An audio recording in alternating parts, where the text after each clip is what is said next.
what about English learners? What about those students who are just now developing their language? We're going to understand that it's their second language and what opportunities have they had.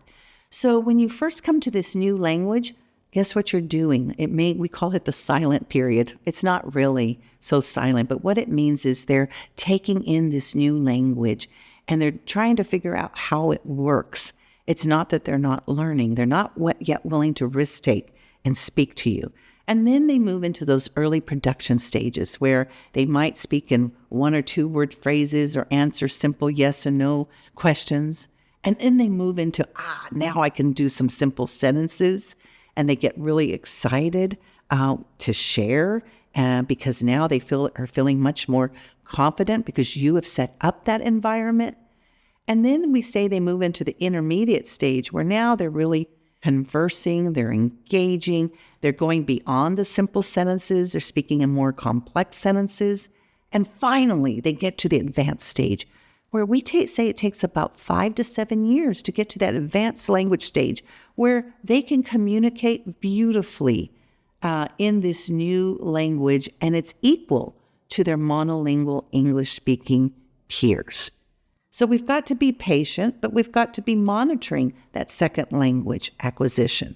So every educator out there must know, what are those language milestones? What are they in your first language? And how does it develop in that second language? Because we're going to apply that to our literacy instruction. It's very easy if you're worried about some students that you can actually take a language sample and ask questions, engage them, ask them about what they did over the weekend, ask them about, what's their favorite hobby or their favorite sport, and get them to speak to you and to be a formal language sample. And you can look to see what are the patterns that they have today, and can I explicitly work on some patterns that they need for tomorrow?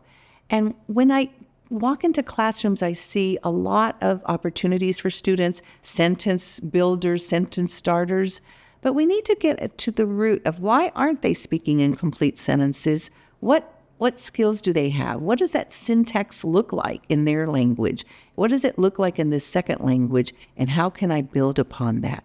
Do they have the noun with the verb? Can they put a noun and a verb and an object together, right? Can they expand it with some conjunctions? Or do they have pronouns? Do they have adjectives and adverbs?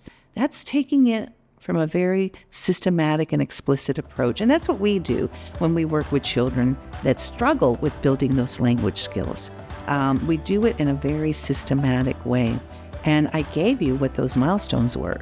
1-year-old, 1 words, 2-year-old, 2, 3, 3, 4, 4, 5, 5, 6, 6, 7, 7. They're speaking in 7 or 8 word sentences. I'm happy. You're good.